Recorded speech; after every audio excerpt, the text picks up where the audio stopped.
Friends, welcome into another edition of the Soccer Tejas podcast. This is edition number 1 of 2026, if you can believe it. World Cup year. And, well, we're always talking soccer, but certainly a lot to talk about in 2026. I'm Alex Parra. It's always an honor and a pleasure to be with you. We thank you for following us, for tolerating us, for putting up with us. Beside me, you see him over there, the one and only. We welcome in Victor Araiza. Victor, first of all, Happy New Year. Welcome to 2026. Can you believe it? We're here. Yeah, happy 2026. The year we've all been waiting for. We have. Especially with that little event coming through town. So, the anticipation just keeps building. Victor, we're going to talk a lot about, and in the Soccer Tejas podcast, our coverage is not only on the international side, the pro side, the college side, the youth side, the high school side. There's so much of our sport to cover. And certainly in Houston, I see a convergence of energy, a convergence of attention, of people who weren't even well versed in the sport, finding a way to cover the sport and be involved in the sport. I see that as a positive, Victor. Yes, we're going to have issues with traffic. Yes, we're going to have issues with people coming in from different countries and maybe not necessarily adhering to the way we're used to doing things. But this is a celebration of our sport, and I see a lot more positive than negative. Is that maybe the right way to start or frame this World Cup year? Yeah, I would think so. Again, it's a once in a lifetime event. We're lucky to host it. It's the first time Houston gets to host it. We weren't part of 1994. And this is going to be the biggest World Cup yet with 48 teams. So, and of course, the teams that we already know were drawn to Houston, Germany, Portugal, the Netherlands, among some of them. So potentially Brazil. I think, yeah, it's a celebration of soccer, hopefully, assuming Well, assuming there's no change in the plans from here yeah, to June. yeah. Look, there's a lot of political, social, cultural that's associated with this. I think, from an optimistic point of view, we're And there in. always is, by the way. Yes, yeah. No. I mean, you just saw the African nations final and all Yeah. of the polemica is the word I like to use in Spanish. All of the controversy associated with that. That could happen here for distinct reasons, political, social, and by the way, what happens on the field. You can always frame it in a negative way, Victor. I choose at this point to be optimistic about what's coming. There's also a lot of business interests. There's a lot of social and political interest in this because it's coordinating all of these different personalities. What has the president of FIFA done to have our president Trump be more involved? They created an award for him. You can debate whether that was good, bad, or indifferent, but this is the kind of force that FIFA brings to this event at all levels, Victor. I think even if you're a casual fan, the FIFA machine, I'm going to use that term, will at some point grab a hold of you. It is. It's the biggest. Again, it's the most important sport in the world. I think here in the United States, we're a little. Uh, what's the word I'm looking for? Where you just kind of act like it doesn't exist, Yeah. right? Pretend. But I Yeah. think, yeah, pretend. It's the NFL, it's NBA, and it's baseball year round. I mean, people can even throw the NHL in there.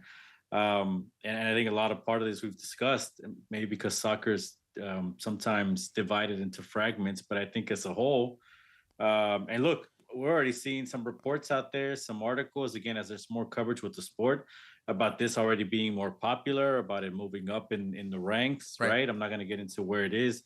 I still think it's probably the second most popular sport in the United States behind American football.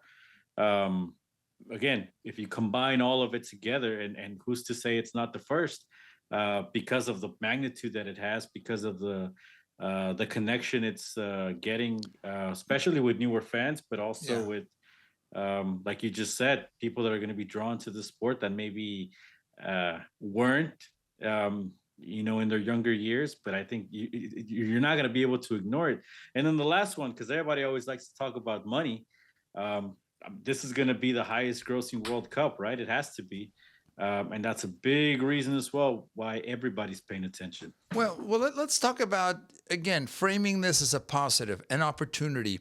We'll talk a little bit about the youth side later, a way to unite the many youth clubs, factions, leagues. I'll put it that way. But Victor, we can't get past a reality, which is not everyone that wants to be in the stadiums will be, because there's a limited amount of tickets. That's just reality, number one. Number two, Victor, the accessibility to me has disappeared. I remember being at the 94 World Cup, the first time the USA hosted. I remember going to the Dallas Cotton Bowl and watching matches there. It was a pilgrimage, as I call it, going to watch that and being a fan and part of it, not covering it as a so-called soccer sports journalist. And some may say you're not, Alex, and I wouldn't disagree with you. But it was more of enjoying it, and there was never a doubt, Victor, that there would be tickets and that they would be very accessible. I remember a group of us going. I went to several matches, and it wasn't. It's like I can't remember the exact cost of tickets, but it was less than $100 per ticket, right, per person. I think that's one of the many issues that are going to come up on the financial side, Victor. This is going to be for VIPs only. That's the sentiment I get, other than maybe some nosebleeds. Good or bad, again, we can discuss that. Friends, what do you think? But Victor, I think it's lost that touch, even with the proliferation of teams, even with more games now available. I just think the common fan is out of luck unless there's something radically changes. Your thoughts on World Cup ticket pricing? Yeah, and look, we've touched on this also before, but I think you know what's new is that it's obviously gathered more discussion as we're getting closer to the World Cup. I couldn't have seen it. There's too much demand, right? I couldn't have seen it being a cheap ticket. Certainly with the way things are in the United States, with the resale market as well. Of course, FIFA was going to get a piece of it as opposed to just leave it up to the secondary market to kind of make money anyway. So, I'm hopeful that as we get closer to some of these games, some of these tickets will become more accessible. But obviously, there's going to be some that it's just based on demand. I mean, it's going to be hard to get into. But again, we've heard over the years of once in a lifetime experience, right? Fans give up, their life savings to try to go to something like this. So I wouldn't think that it would be any different case in this one. And again, some people just travel just to be around the atmosphere, and I think that's what we're going to have as well. And friends, we want your feedback relative to your attendance. Have you been able to secure tickets? Has the process been, for lack of a better term, accessible, easy? Has it been difficult? I'm hearing stories more negative, Victor, than positive. Meaning, I tried going through the portal. I tried going through the raffle system, if I'm using the right term here, and I didn't get it, and I don't think I am going to get it. And then I guess I'll have to wait till it comes through the secondary ticket market in order to have tickets, and then we'll see if I can afford to pay for those at the time. So it's a mix. To your point, even if you win the lottery, some of the tickets here for Houston were, starting off at $500 for the most, closer to the field, right? Right. Everything else, I mean, you're paying. Again, I think for the ones in Houston, it might be a little bit more expensive. Some of them started, some of them, the most expensive ones were at 700, and then the 500 or the cheaper tickets, the 200, were probably all the way up in the nosebleeds, right? But again, I think there's going to be enough demand in this where some people don't mind. They're going to bite the bullet. They understand it's once in a lifetime. So we're always going to get different opinions, and I think especially for the people that can't get in, find it hard to get in. I think it's like this. I mean, it's going to be an ongoing conversation. Victor, this is the entertainment business, right? So let me ask you this, and then we'll move on. There's a lot of things and topics we want to discuss. What is a reasonable cost for the World Cup? What is it? It's being presented as X amount of World Well, Cups I per think city. people would like it to be, Of Super Bowls, I'm sorry, X amount of Super Bowls per yeah. city. How much does a Super Bowl cost? It's not like going to your local high school and watching local high school kids play. It's an event. It supply and demand. But what is reasonable? I mean, reasonable for me may be completely different. Reasonable to any of you that are watching us, Yeah, look, I think, certainly for the Super Bowl, you need a couple grand at least to get in there, right? right? And I think part of the discussion with Super Bowl as well is that a lot of these tickets go to sponsors, go to corporations, and so the true fan gets left out. And I think it's FIFA, you have the same thing with the World Cup, and that's kind of where the conversation starts, right? How much of the tickets that are available that are already Hmm. limited supply because the whole world wants to attend this, how much of those make it to the true fan, right? So I think that's part of it. And then when we talk about this again, even if you can get the face value ticket, it's still a couple $100. Is that fair? Is that something everybody can afford? I Victor, don't life think isn't so. fair. Life isn't fair. We know that, right? Well, then I guess that's the end of the discussion. Can you put a dollar value? I'll tell you. To me, for a World Cup matchup of proportions, meaning of marquee teams, to me, $500 per person would be reasonable to me, and that's a lot of money to me. You mentioned a couple of grand. Is what would you pay, Victor? Well, and see, I Yeah, think, yeah, I think people, a couple hundred they could probably part with. I think it's maybe the fact that we're getting into some of these expensive, again, anywhere from like 200 to 700 for a group stage game, right, right, right? right. So then once you get further into the knockout rounds, then, those are, we're seeing on the resale market, some of them for, $10,000 or Wow, above. wow. And I think that's when you're like, well, if I want to go to the World Cup final, I'm gonna have to donate a kidney or something, or put up a kidney for sale. But we'll see. Some people have gotten through the draw, and some of these, um,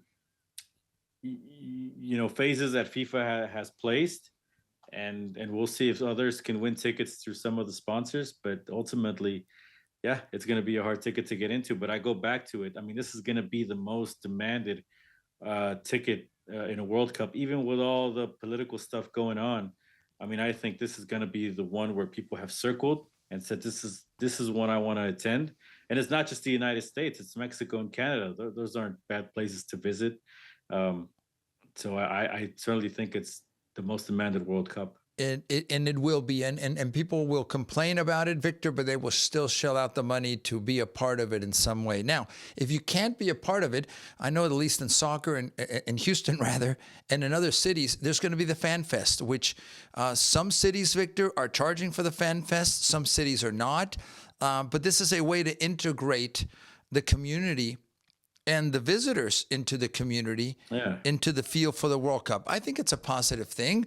I still think about in Houston, it being in the east part of town, Edo, if I'm not mistaken, Right. the way it's pronounced, near Shell Energy Stadium, and how all that's going to coordinate in the middle of a summer in Houston. It's a lot of work, a lot of prep. It has potential, I think, Victor, but also not everyone that's there is going to be actually attending the matches. They may be also watching matches that are outside of our city. So it's a place for people to congregate, to be together, including local community as well as people that have come in from out of town. Absolutely, and it's going to be a meeting point for some. It's not going to be the be all end all. There's going to be plenty of watch parties all around Houston. And listen, when we go back to the cost a little bit, because we're talking about it just based off of we're in a World Cup host city. We get to wake up in our own beds, and we're talking about this is an expensive ticket. Sure. There's people that are going to come out of town, and not I don't mean just from internationally. I'm talking about around Texas or around the United States. They're going to either room with somebody or have to find a hotel a couple Victor, towns down the road. maybe that's how we're going to make our money for tickets, by being an Airbnb and taking people into our homes. What do you think? You know what? I'm fine. Yeah. I know there's money to be made. I'm all right. Yeah. You don't want a stranger from Holland sleeping in your room? You know, if I put like an RV out on the driveway or something, and I can turn that into an Airbnb. Yeah, I've heard stories. Hostels are very popular in Europe. So maybe Victor's Hostel, Houston. Yeah, there's not enough room in my house. Well, you have to take care of many people.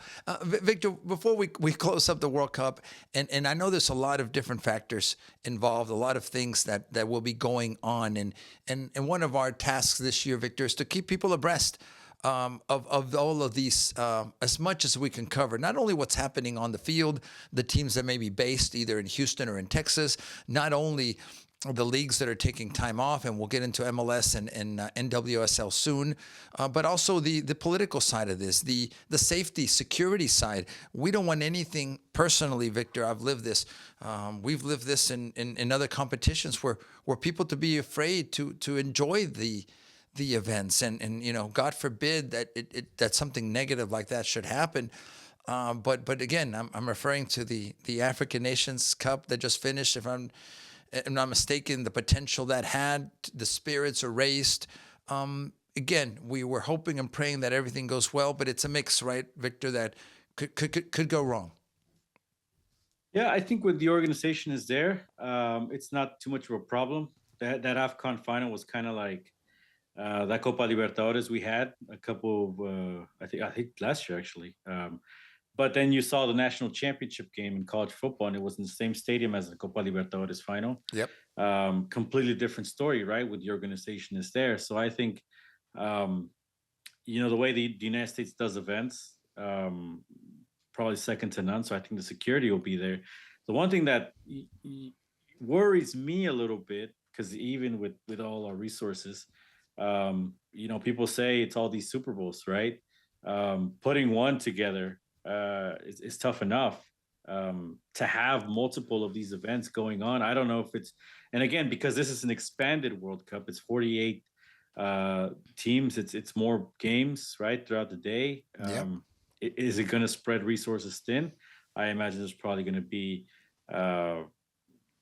some help from other law agencies coming into town to all these different cities. But yeah, certainly it's always a high-profile event that attracts plenty of visitors. We'll put it that way. Plenty of visitors, Victor. And again, I don't want to get too much into the political with what's going on in the United States right now with the government, ICE going after criminal aliens. I'll use that term. Someone may get offended by that. But the specter of what could be if you are not here in a correct legal way, could that affect you? Is there hesitation from the community to be involved? These are things that are running through people's minds, in my opinion. I think part of what the message maybe should be, Victor, on the safety, on the security side is, look, for the World Cup, we're all going to make peace. It isn't about a got you. It's about a, hey, let's get out there, support this event. I think that would be a good message to send, Victor, regardless of your political leanings, of your agreeing or disagreeing with deportations, is what I'm getting at. Victor, maybe is that a message that maybe is important for the community, local or maybe at the national level, to send to the community, not only us that live here, but the people that are coming in from out of the country? It's a cultural event. Yeah. And I think, I always tend to think there's more good people than bad. And I think these kind of events, the hospitality shows it.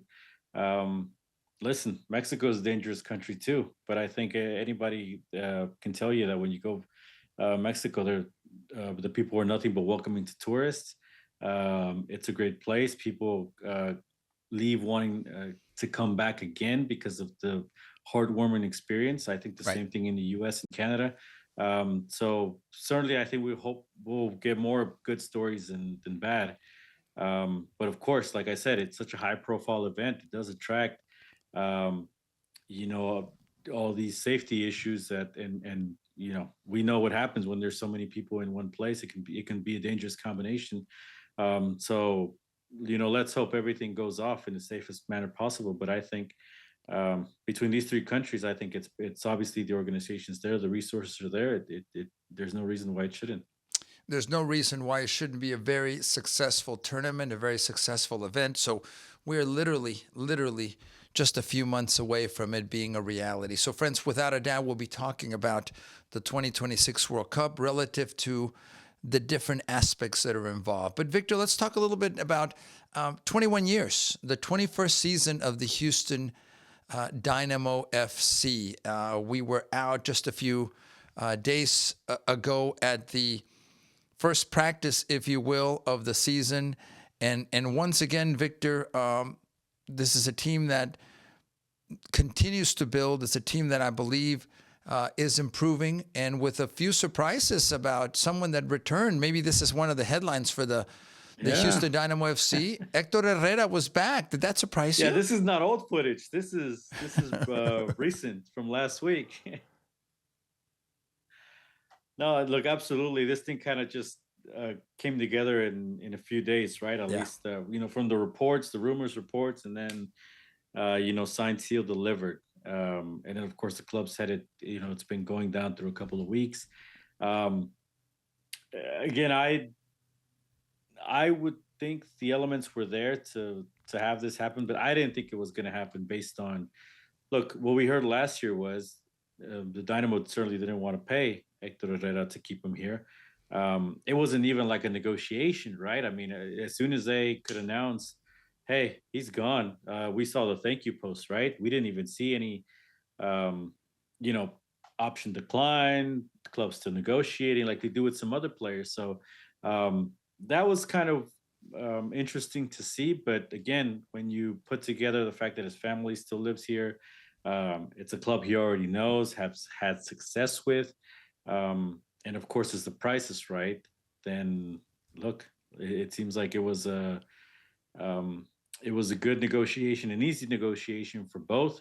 They need each other, the club and the player, and let's see if a motivated Hector Herrera can find a little bit of magic. He's not going to recreate that MVP season in 2023, but he can still be a pretty good asset to the team. What did you think of the press conference? And it wasn't just Hector Herrera, but three other of the new players. I guess he's considered a new player because he was away for one season in Toluca playing in Mexico. France, just to Right. kind of clarify where he has been for a year. Not necessarily playing every minute of every match for Toluca, but winning. The emphasis here, from my perspective, and we were in the room when this press conference took place, was Pat Onstead, Ben Olsen talking about how he's going to help, like other players who have been captains, who have been leaders of their latest teams, are going to help this team grow, are going to help this team be more competitive. And for Herrera, it was unfinished business, Victor, partly also motivated for family reasons. I think he was straightforward and honest and about what drove him, what motivated him to come back, even accepting less money, maybe, probably, than he would have signed for a year ago. That was my perspective. Well, certainly then when he would have signed for a year ago. But who's to say? I mean, what was the difference between some of the other offers that he had out there, right? Right. I don't know if it was in the millions of dollars, but listen, again, I think there's the two know each other, right? The club, coach, president of soccer, the player. I think it was an easy. It was easy for them to get back together, right? Let's put it that way, because of the success they already had.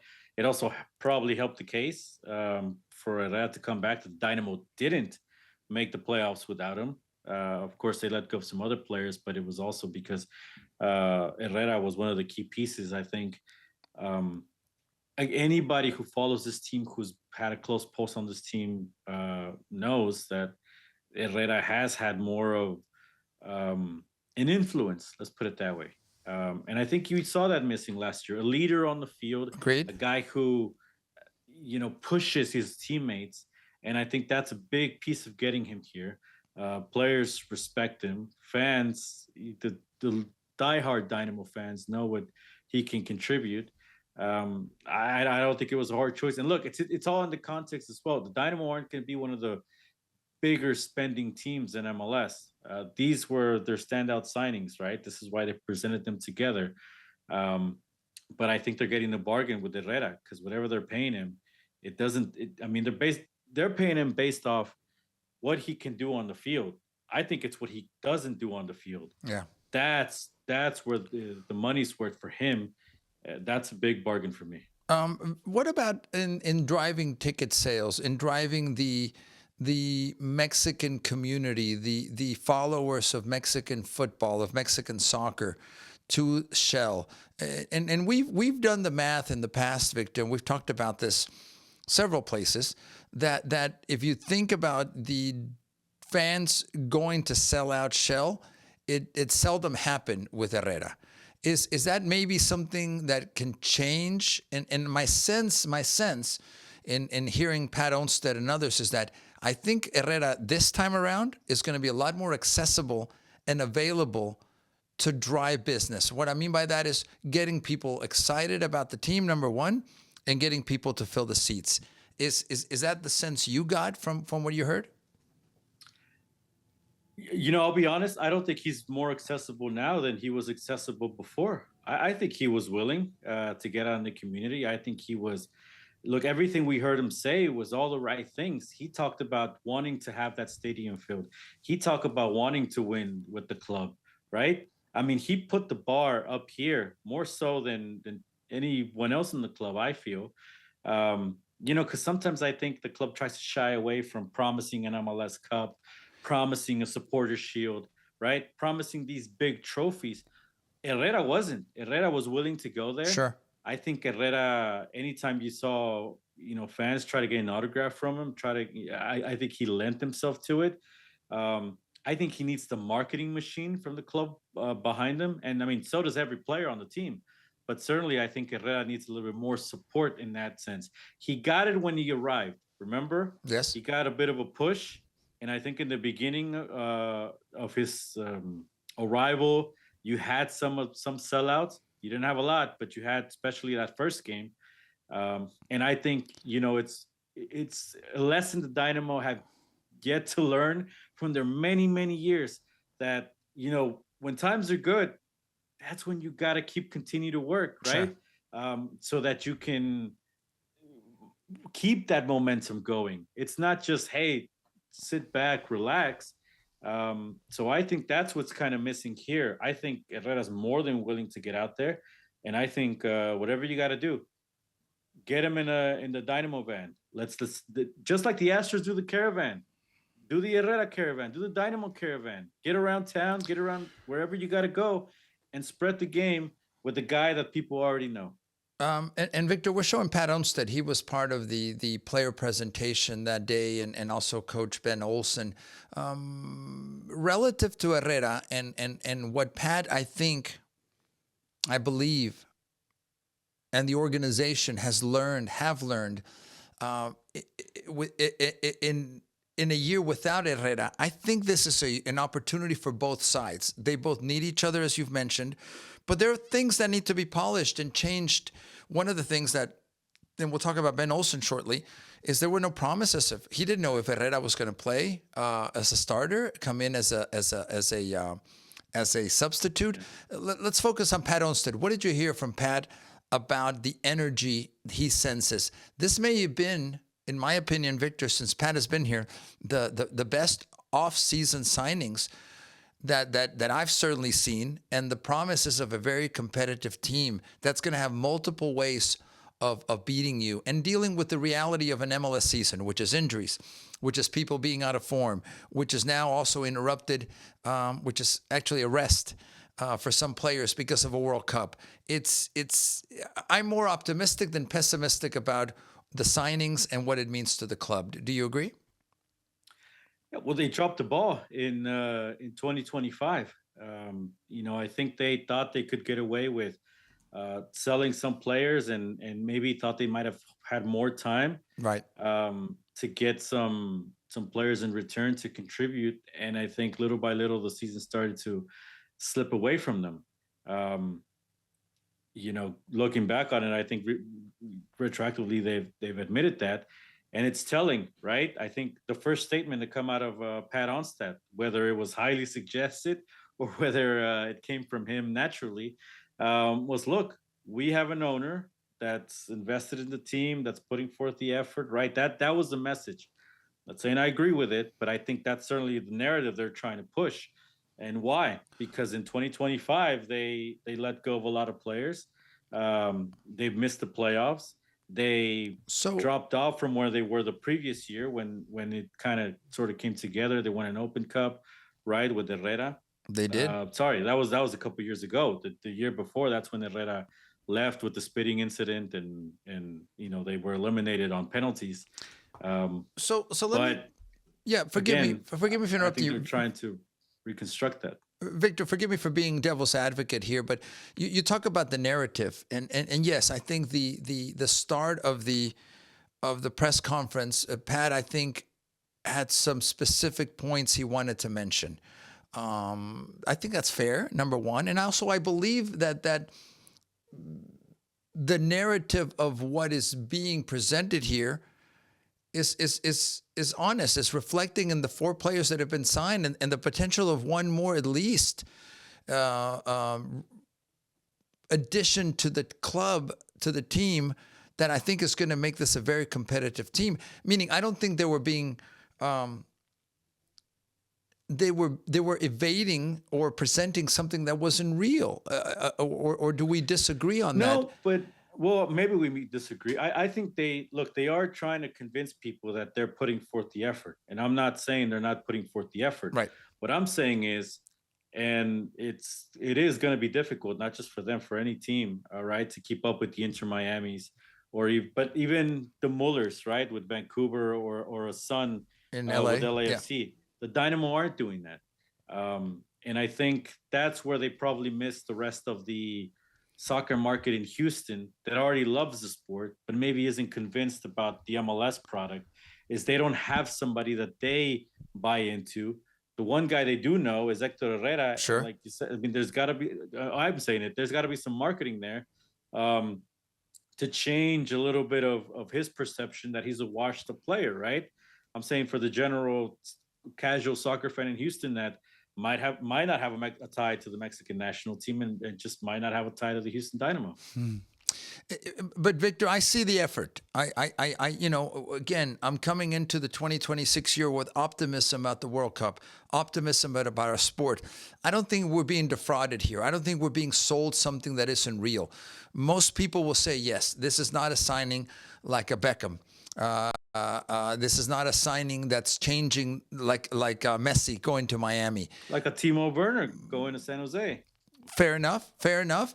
But this has legs, and I think it's the most effort after what this would be fourth year for Pat Onstad, that has been made in spending the money and the preparation behind it. And look, we have to give credit where credit is Fifth due. year, I think, for Onstead. Fifth year? Well, fourth, fifth. I think it's fifth. Yeah, because yeah. they had the first season with Nagamura. I agree. So that being said, Victor, the scrutiny now is going to come on the expectation. Ben Olsen spoke about something very clear, which was, you know what? Playoffs are bust. I don't want to say it, but playoffs are bust. That was asked of Pat. That was asked of Ben Olsen. What did you see? What did you hear from Ben Olsen relative to the smile I saw on his face? The positive approach he's taken. I think if I'm a coach, Victor, I'm saying, man, I've got a lot more material than I certainly did last year. That's fair, isn't it? Well, right. That's where I'm getting at. I mean, compared to last year, this is an upgrade. I don't know if the bar was too low, but I think certainly, look, again, you got some players to work with. There might not be the top players on everybody's wish list, but again, there's some experience. There's some guys that you can lean on. I go back to, again, because I don't think they're going to be one of the high spenders in the league. I think in that context, Hector Herrera is a great bargain buy, and it's going to provide great value. I think Mateus Bogusz, if that materializes, that could be a big signing because you already know what he does in the league. Sure. And of course, you hope he remains healthy, and you hope he's the Bogusz that was at LAFC, right? The other guys, the South Americans, I think if they got some juice left and they're motivated, because I think we've seen in MLS, I mean, that's a big part of when foreigners come into the league. Are they bought into the league, or are they just here to sort of, enjoy the lifestyle of living in the United States? That's remains to be seen. But I think certainly based on, the resume that these guys have, it certainly seems like it's a much better team. You also got to look at, one of the big moves they made this offseason, partnering with Brooklyn Reigns and taking the easy money there. That's one that's a little baffling because that was a good young player. That was a high ceiling.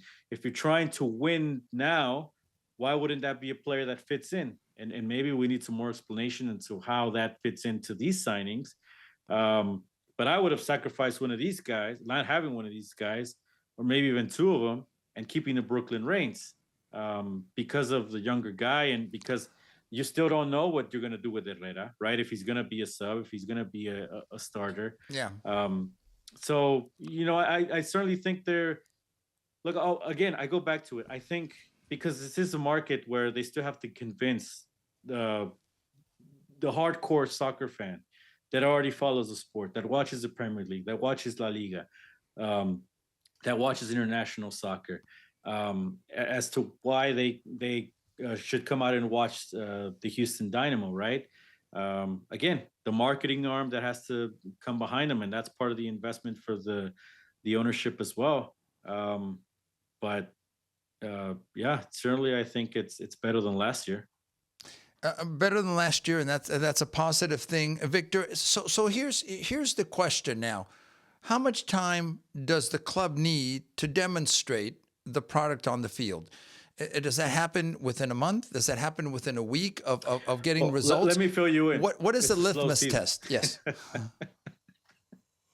No, look, I think, as I said, look, winning helps and winning fast. I think if they can get off to the right foot immediately, and that could help them, win some home games in the beginning. Sure. If they have some struggles, that's not going to help their case, right? But ultimately, where we're going with this, I think, is this a team good enough to make the playoffs, right? And I think it is. Is it good enough to win MLS Cup? Is it good enough to challenge for the Supporters Shield? I think that's where Maybe. It remains to be seen. Yeah. And I'd like to hear some of that talk and say, hey, look, if we get a good start, why shouldn't we start thinking of the Supporters Shield?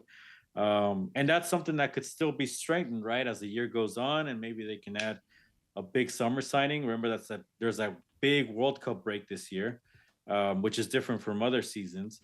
They're also not competing in the Leagues Cup, so that's another break the Dynamo will have. As far as the competitive schedule later on in the year. So everything bodes, all these things, all these factors combined together bodes that they should go back to the playoffs. And again, maybe it's little by little, but it's a good start. We'll put it that way. It's a good start, Victor. Earlier, you were talking about the culture, the fans, what we're used to in Houston. I mentioned that it's now 21 years. This is the 21st season. And there have been some changes. I wanted to make a segue into one of the changes that for many caught people off guard, and that was relative to the way the games are presented. And we're talking about Glenn Davis, Victor.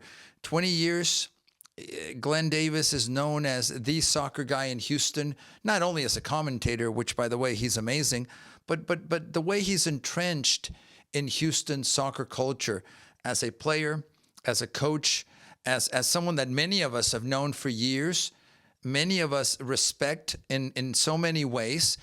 Was this decision to part ways, and I'll give you my opinion, Victor, was the timing right? Was this the time to do this?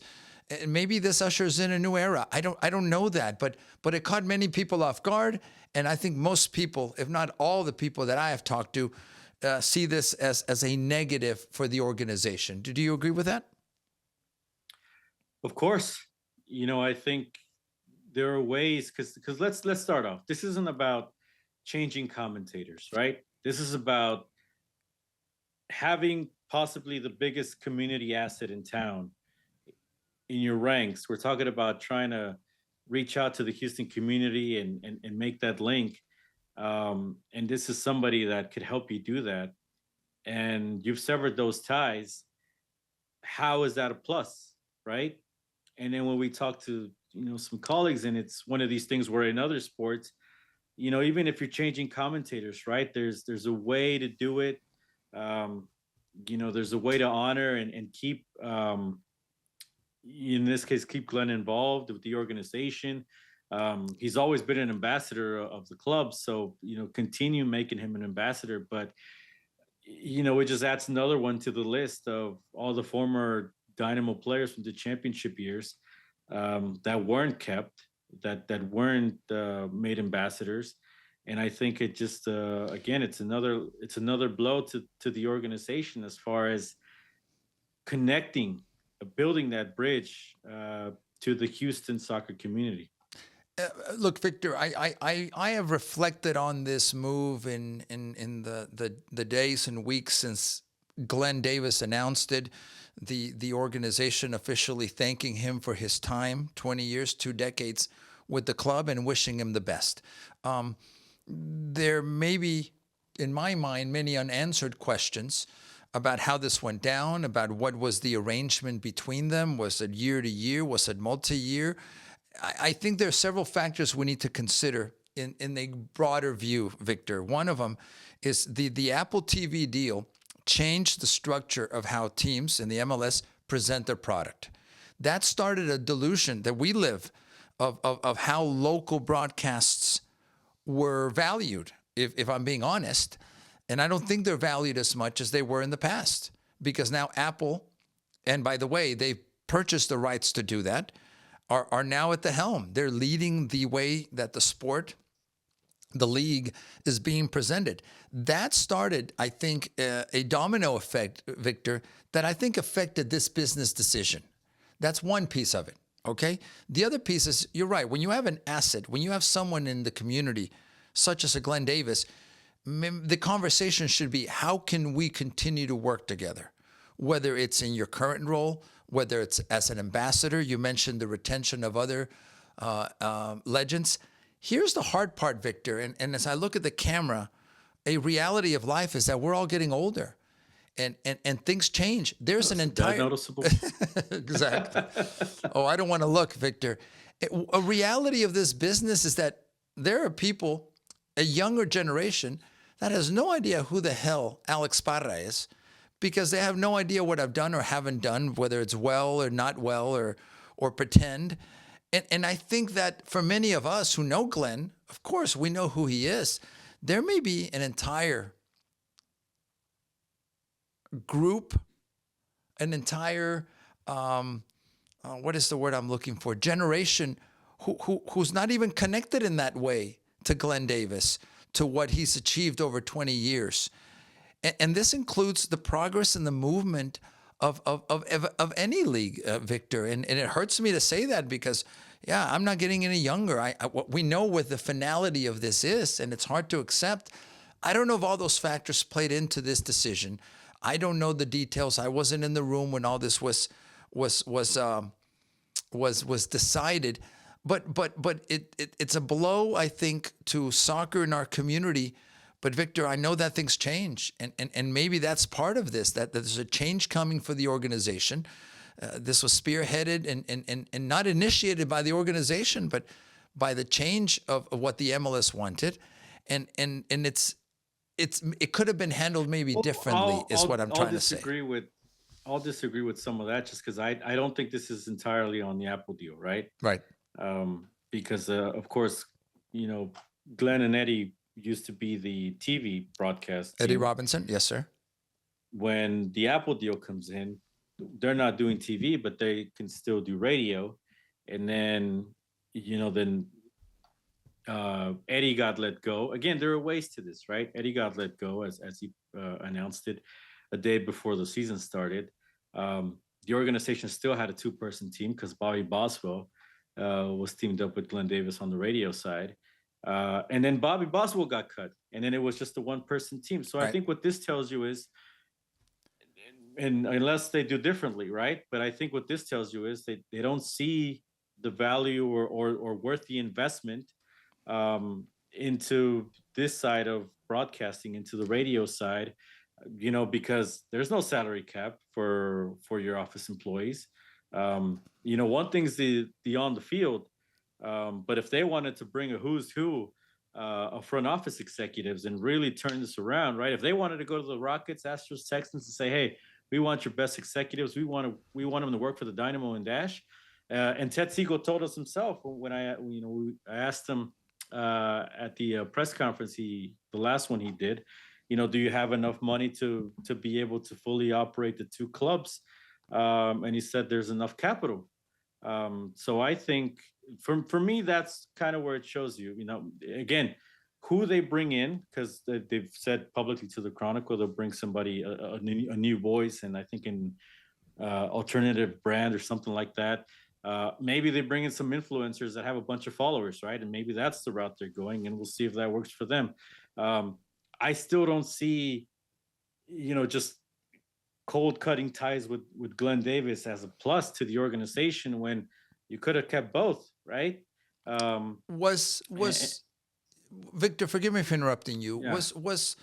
And you've done a deeper dive than I have on the comments, also the interviews, the back and forth between Glenn as a sports journalist, a soccer journalist, and the organization. In your opinion, did that play a factor? You mentioned press conferences. You mentioned evaluating the comments from ownership, evaluating the comments from Pat Onstead. Was being critical a factor in, you think, the relationship not continuing? Well, I think when you connect the dots, that's the assumption you get. Um, you know, I, Certainly, I think that it seems like that was a nail in the coffin, right? That episode where Glenn sort of dissected that press conference with Ted Siegel and Tim Howard. Some fans even go as far back as saying, well, it was the one where he kind of, um, was a little not harsh, but the Pat Onstead interview, right? Yes, sir. Where he was doing follow ups and being a little bit of a harder interview, I'm sure, than Onstad is used to. And certainly Onstad in that interview said, this is a grievance show, and that's something that then became a topic on social media. But here's the thing that I want to mention on this topic, right? Please. Whether it was a factor or not, I think the fact that Glenn has such a following as well is because he has been the voice of the fans, the longtime fans for the Houston Dynamo, the fans that, many of them spent thousands of dollars on this team and have felt alienated, right, through years. And it's not just this ownership, it's the previous one as well. And so I think, for a lot of fans, they feel like, wow, the organization just really doesn't care about the opinion of this sector of fans that have loved the club for a long, long time. I see that. I think that's part of it. And again, it's not just, like I said, I think it's investment because I also see people commenting every year, listen, I loved my ticket rep. He's gone. And now who do I talk to? And that's always an issue, right? There's an issue with feeling valued as a fan, as a customer, whether you're just a number to this organization. So I think there's a lot of these aspects to this that just gets heightened with the fact that, somebody like Glenn Davis, who has put so much into the sport since being a player in the 80s, staying on, becoming a broadcaster, working in youth development, having all these links to the community, which you well know, the youth soccer community, that has been hasn't had the best relationship with the club. And Glenn, in many ways, for years, a link to the club, the olive branch that they so desperately needed. Because you see a lot of these stories. Listen, I was interested in the sport. Glenn Davis gave me a pair of tickets, and that's when I came out to a Dynamo game, and I loved it. And these are the kind of things that the club should do more of, not less of. So, it's a complicated conversation, but I mean, I think it has struck a chord with many people, because I do think there are a lot of fans out there that, like, I talk about it. Those empty seats at Dynamo games, to me, that's a big story. Every game there's an empty seat. That tells you something, because this is a soccer city. What, 2 million proper inside the city limits, and then if you count the suburbs, about 7 million. They all love the sport, and there's no reason why we can't fill up a stadium of 20,000 people. There should be no reason, but the reality is that the stadium is not consistently being filled, being sold out. And we'll explore that, and we've explored that. I think there's a myriad of reasons. Look, I think to bring back around the Glenn Davis parting ways with the Dynamo FC parting ways with Glenn Davis. For many of us, it was a shock. I repeat, Victor, that most things run their course.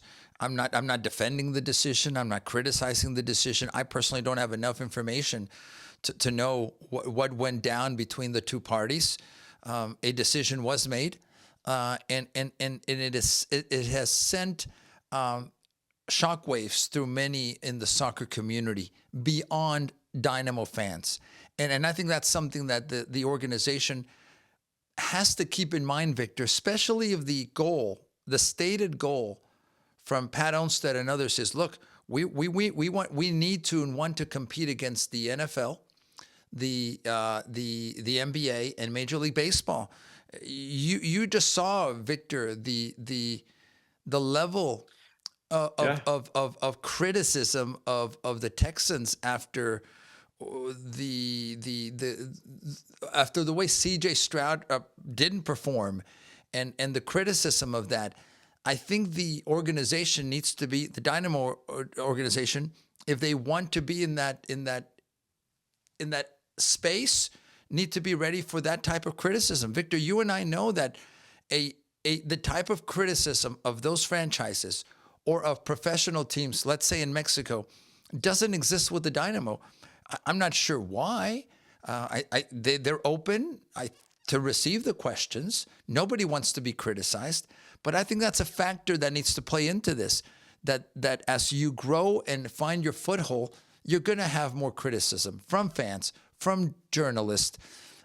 We can talk about sports journalism and how that's been diluted and changed in many ways, Victor. But is this not part of a growing process? And I don't want to say this was intentional, but certainly there was a move made, and someone knew that there would be consequences, and the consequences is criticism of the dismissal, right? Well, and because I say the Houston soccer community, because I think, we know the links there, but honestly, Alex, this goes to just Houston in general. I mean, if you look at some of these reactions, there's people I would say probably aren't soccer fans. Victor, you and I have talked to businesses. Yeah, you and I have talked to every media person that we've talked to gave us the same reaction about the dismissal. And look, shock and disappointment. Glenn, again, Houston community for years, with pediatric cancer research and helping raise funds. Snowdrop Foundation. Going out to hospitals. Again, years and years. I mean, so it extends to doctors, patients. I mean, so this is where it all extends to. And that's why I think Houston in general, I don't think, this is just my opinion, I don't think the Houston Dynamo knew the footprint or the fingerprint that Glenn Davis had in the city of Houston. And if you look at all the negative backlash that they've gotten, man, they could have had that positively. And that's why it's a head scratcher in my mind. But we'll see. We'll see what they. Well, here would be my hope, Victor, that both parties can find a way to get back to the table and beyond saying and wishing Glenn the best for the future, having a future together. I think a lot of fans, a lot of us in the soccer world in Houston would find that as a good closure to this chapter. And, Victor, I've been through things where I've been dismissed. I was let go by the Houston Rockets. And with I'll tell that story one day too, by the way, Houston Rockets. So get ready for that one. But Victor, it didn't make sense. And for the Spanish language media, after 9 years, an organization that was paying me very little, there was no excuse other than some other political issues involved, in my opinion. I get that the organizations need to make decisions, but I think and I believe that there would have been a way for Glenn to continue. I hope there's a bridge, and my personal opinion is if both parties could somehow find a way to work together, Victor, that would be amazing. I'll give you the last word. Look, I hope it's a learning. I hope there's a lesson here to learn for the club, and I hope they have the, like you said, they find it within themselves, because it's not just with Glenn Davis. I think there's several people certainly that I've talked to over the years that are not happy, that have wanted to contribute being part of the Dynamo organization, that were let go, maybe didn't have as high a profile as the Glenn Davis. It's great you reminded me, because I actually want to touch on that real quick a little bit. I don't know if the Spanish side of it gets the love, and certainly in any sport, right? But I think here's another example. Daniel Mejia was called games also since the beginning season, and I don't know if he would have had. I think he'd have some support, but obviously, look, I'd like to see the club honor him a little bit more. Use his goal calls in social media. Again, lift the people that want to help your club succeed. I think that's all anybody's asking for. But again, let's see what they do. I agree, Victor, with that. And, I think we as we near an hour of this podcast, by the way, I think a good conversation about the Spanish language side of the media. And again, I've been blessed to work with the Rockets, with the Astros, with the Dynamo, with the Dash.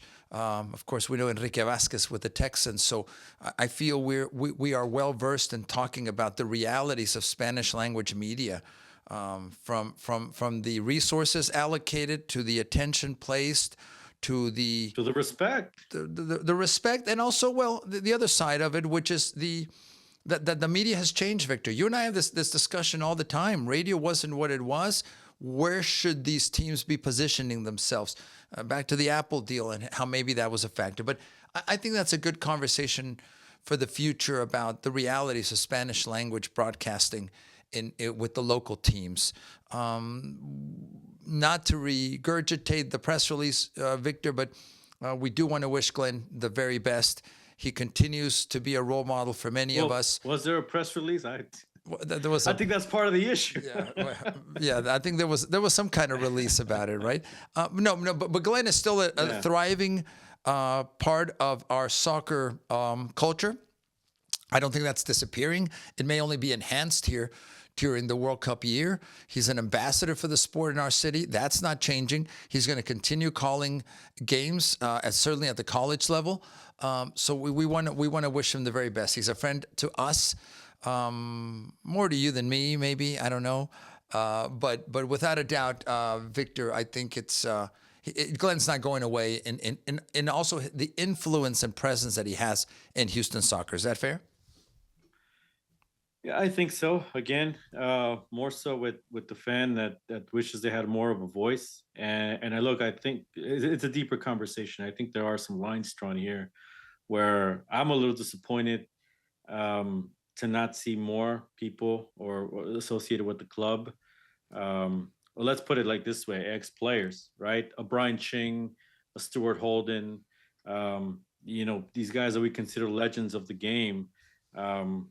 And I wonder if their links or their ties to the club have anything to do with that.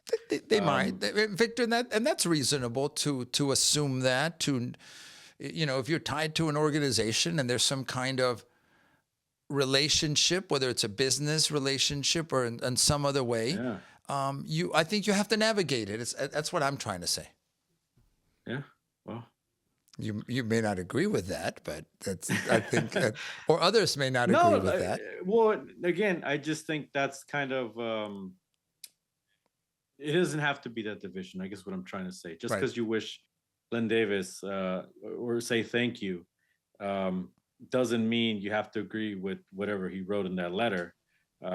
If you're like a Brian Ching, for example, but I mean, again, that's a separate conversation into, obviously interests involved and what it means. But I would like to see a more united soccer community in Houston, not a divided one. Which again, I think this sort of showcases that issue. Friends, what do you think? And many of you that follow us also follow Glenn and are aware of his trajectory, his history, his experience in our soccer community. We want to hear from you. Give us your perspective on all of this. I think it's important that we talk about these issues, and especially when there's changes that I impact certainly a lot didn't of see us. Tim Howard say anything. Well, at least not yet. Now, Victor, I'm going to make a segue here because you helped me do this. But you were talking about Brian Ching. What Brian Ching is talking about as an ambassador for the FIFA World Cup in Houston is the Road to the Cup, the 77 Youth Soccer Tournament presented by Reliant. This isn't a commercial, but this is a very interesting tournament for all kinds of players. And we just recently saw Brian Ching talking about it. This is one of the many initiatives of the World Cup. I think the excitement of this tournament, Victor, for this youth tournament is not only that it'll be taking place, but that the finals will be during the Fan Fest, during the actual World Cup. So I'm excited for it. Again, for full disclosure, me being part of SG1 Soccer Club, we have several teams participating. This is a way to bring people together. The youth soccer community, Victor, is very fractured, in my opinion. Different leagues, different brands, different objectives, everybody chasing what they feel is important, and I respect that. But this is a way that the World Cup can bring us together. What do you think about this initiative? What do you think about this tournament that I think is going to be culminating in the at the Fan Fest, which should be very exciting for the teams that make it there? Yeah, certainly. And look, I haven't read as much about it maybe as you have.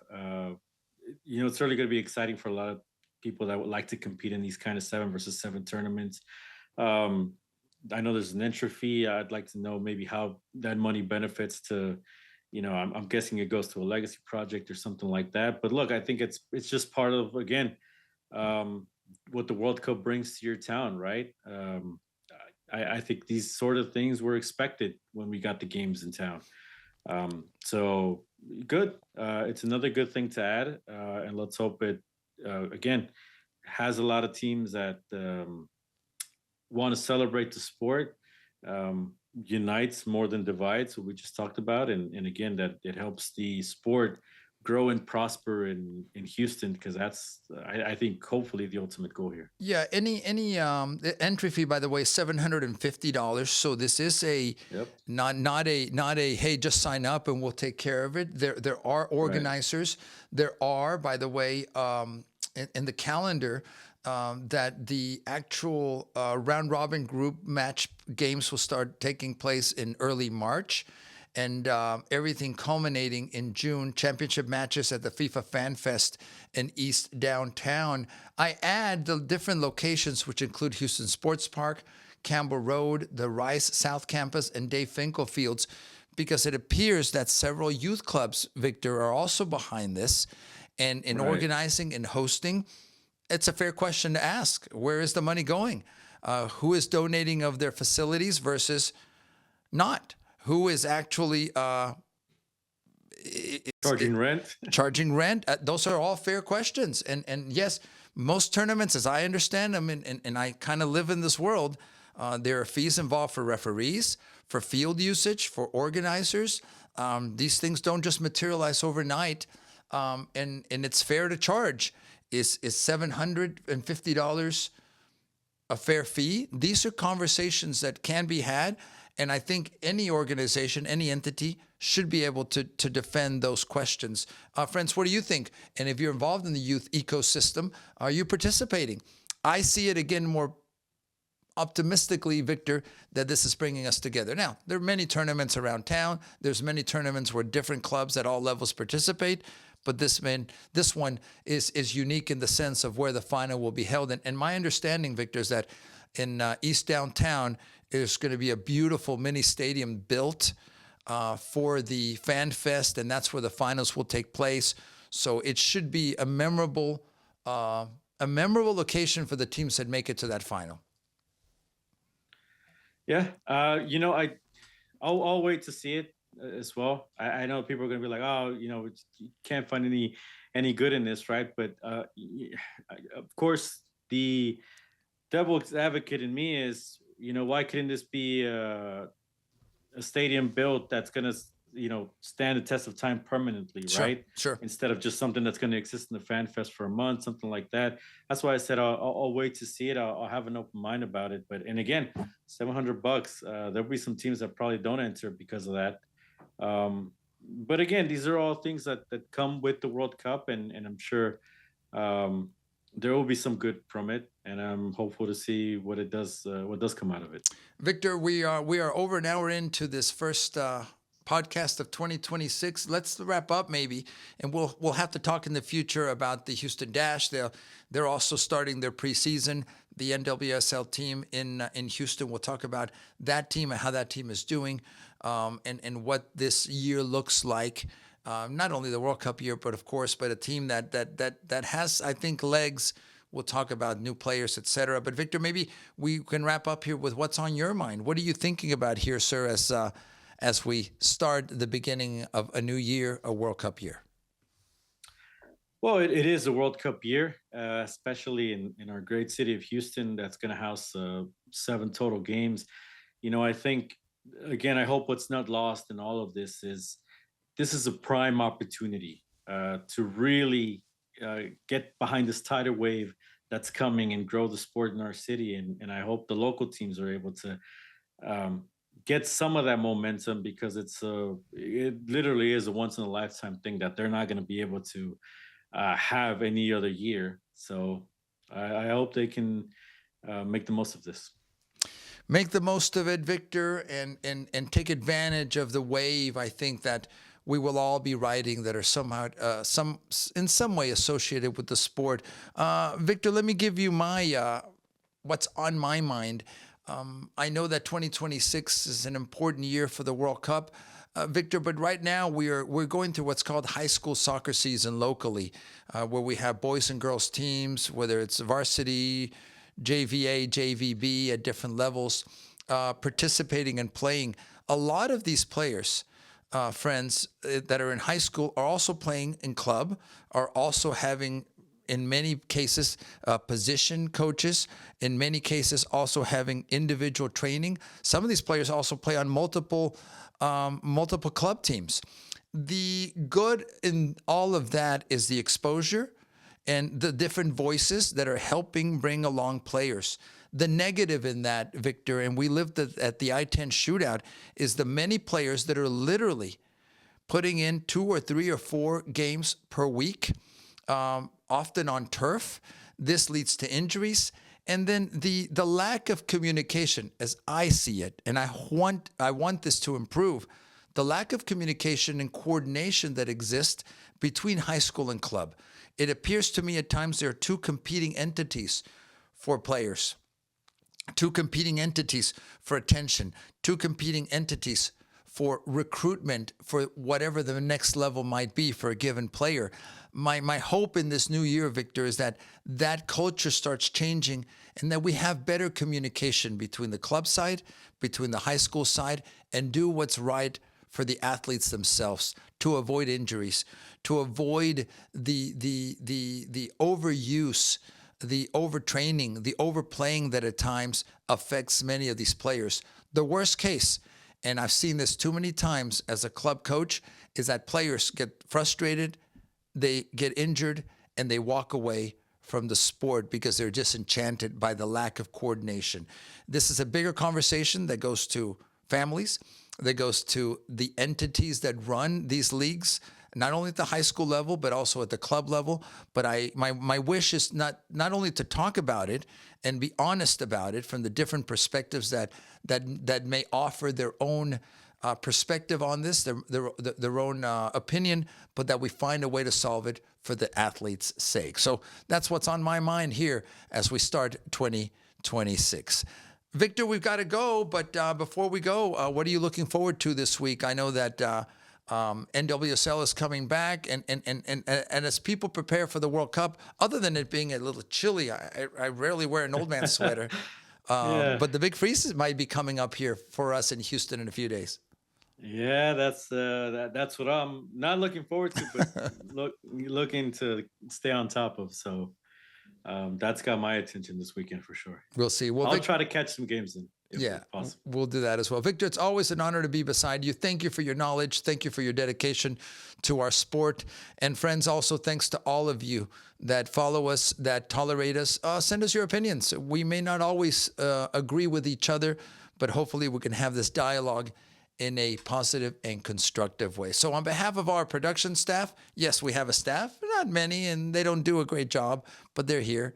No, we appreciate all of them. On behalf of Victor Araiza, I'm Alex Parra.